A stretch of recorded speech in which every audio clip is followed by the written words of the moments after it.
नमस्कार साथियों। भारतीय संस्कृति और योग इसके लिए समर्पित हमारे अथर्ववेदा फाउंडेशन इस चैनल में आप सभी का स्वागत है। मनुष्य के जीवन के अलंकार कौन कौन से होते हैं ये कहते हुए मैंने कहा था कि हस्तस्य भूषणम दान। ये हस्तस्य भूषणम दानम, दान किसे कहते हैं, दान क्या होता है, इसके बारे में इस वीडियो में हम उसके बारे में हम सोचने वाले हैं। मैं ये सभी वीडियो सिर्फ कम इसके लिए बना रहा हूँ क्योंकि अगर उसका एक्सप्लेनेशन करने के लिए स्पष्टीकरण करते जाएंगे तो बहुत ही बड़े वीडियो होंगे और वो हम बाद में करने वाले हैं।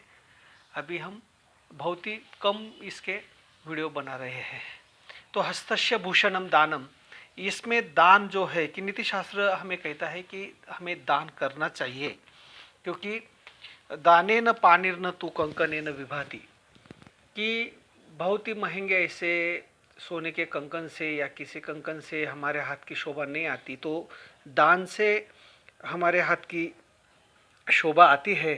तो इसके लिए जो हमें देना है, तो अगर हम नहीं देंगे तो हमारी स्थिति मधुमक्खी जैसी हो जाएंगी। जो मधुमक्खी इतना मध इकट्ठा करती है मगर वो मध दूसरे ही लेके जाते हैं। जैसे उनके बारे में ऐसे कहते हैं कि दातव्यम भोक्तव्यम सति विभवे संग्रहो न कर्तव्य, पश्यानि मधुकरिणाम संचिदगर्थ हरंतव्य।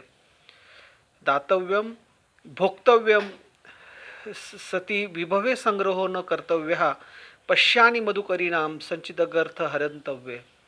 कि अगर हम वो मधुमक्खी वो मध का उपयोग नहीं करती तो उसकी गति ठहरी हुई है कि वो बाद में कोई ना कोई उसको लेके जाता है। इसके लिए अगर हमारे भगवान ने हमें दी हुई संपत्ति का उपयोग एक तो दान में हम कर सकते हैं। पहली गति उसकी दान है, दूसरी गति उसकी भोग है और तीसरी गति उसका नाश है। इस यह भी नीति शास्त्रकार ऐसे कहते हैं कि दान भोगो नाशास्ति गतयो भवति, ये न ददाति न भुक्ते तस्य तृतीयो गतिर्भवति। अगर हम दान या भोग ये दो गति के लिए अगर हम धन का यूज नहीं कर रहे हैं तो तीसरी गति फिक्स ठहरी हुई है कि उसका नाश होता है। इसके लिए साथियों कि जो हमें भगवान ने जो दिया है ये तो हम एक तो दान करें, नहीं तो उसका उपभोग ले, और नहीं लिया तो उसका नाश होना ये तो होगा ही, उसका नाश तो होगा ही।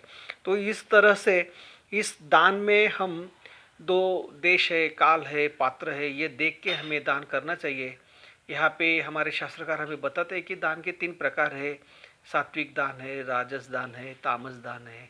सात्विक दान में जो हमने जो दिया हुआ है उसका दाएं हाथ ने दिया हुआ दान बाएं हाथ को भी पता नहीं चलता, उसको सात्विक दान कहते हैं। नहीं तो हम दान देखते हैं, बहुत सारे बड़े लोगों के बर्थडे होते हैं, ये केला देते हैं और 10 लोग फोटो निकालते हैं। ये सात्विक दान में नहीं आ सकता साथियों।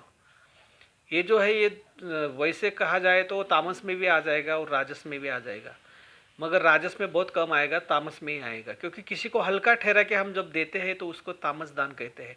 सात्विक दान ऐसा है कि जो दे देते हैं मगर उसके पता भी नहीं चलता साथियों। अथर्ववेदा फाउंडेशन, गोकुलधाम सोसाइटी और हमारे सब मित्र परिवार ने मिलकर हमने कोरोना की इस काल में एक बड़ा काम किया था। पहली जब लहर आई थी तब हमने लोगों को फूड पैकेज दिया था, मगर जब ये प्रोजेक्ट फाइनल हुआ तभी एक बात हमने फाइनल की थी कि कोई भी किसी भी तरीके से फ़ोटो नहीं निकाला गया। तो उस काल में हमने 68,000 फूड पैकेट चपाती और भाजी हमने नासिक में दी थी और इसकी नोंद किसी ने ली नहीं। 68,000 भाजी और चपाती देने वाले नासिक में हम ही थे। बाकी सब लोग खिचड़ी बना के लोगों को बांट रहे थे, मगर दे रहे थे, ये बात अच्छी थी। मगर हमने किसी ने फ़ोटो निकाला नहीं। 6 यानी कि ये मुझे कुछ गलत नहीं लगता, मगर 6 फूड पैकेट जिन्होंने दिए उन्होंने कोरोना योद्धा बोल के शासन ने उसका गौरव किया। मगर हमने 68,000 फूड पैकेट्स हमने बांट के भी हमको, यानी कि हमको ज़रूरत नहीं, हमारा जो कर्म है हमने जो दिया है हम सभी की नोंद भगवान के पास है, वो उसकी नोंद कर रहा है। कहने का तात्पर्य कि हमारे जीवन में हमारा हाथ का भूषण ये देना है, दान है। तो जहाँ पे ऐसे अच्छी तरीके से कोई काम करता होगा तो वहाँ पे हम हमारा संपत्ति दे सकते हैं। जो संपत्ति भगवान ने हमें दिया है उसका हम उपभोग ले, अच्छी तरीके से हम जीवन जीने की ये करें। अगर हम किसी को दान भी देते नहीं और को उपभोग भी लेते नहीं तो सुभाषितकार कहते हैं कि ऐसा जो आदमी है वो सबसे बड़ा दानी है, क्योंकि वो कुछ भी नष्ट न करते हुए सभी का सभी आगे फॉरवर्ड कर देता है और सभी की सभी संपत्ति दूसरों को मिल जाती है। और तीसरी बात कहते हैं कि यहाँ पे नाश होना उसका संभव ही है, वो नाश होगा ही। जब हम दोनों दो बातों पे ध्यान नहीं देंगे तो तीसरी बात होने ही वाली है। इसके लिए साथियों, जहाँ कुछ अच्छे कार्य चल रहे होंगे, जहाँ कुछ अच्छी बातें होती आपको दिखाई दे रही होगी, वहाँ पे आप श्रद्धया देयम, श्रद्धे से दान करो। शास्त्रकार उसके आगे जाके ही कहते हैं अश्रद्धया ही देयम। तो अच्छा बात साथियों, ये सभी का मैं एक्सप्लेनेशन बहुत ही इसमें एक एक बातों पे बहुत अच्छा वीडियो मैं बनाने वाला हूँ, मगर अभी स्टार्ट है तो इसके लिए थोड़ा थोड़ा हम इसके लिए ये कर रहे हैं। तो चलिए, अगर आपने अथर्ववेदा फाउंडेशन सब्सक्राइब नहीं किया होगा तो सब्सक्राइब कीजिए। सब्सक्राइब किया होगा तो सभी वीडियो देख के उसमें कमेंट्स अवश्य दें और अपने डियर एंड नियर को शेयर करें। वंदे मातरम।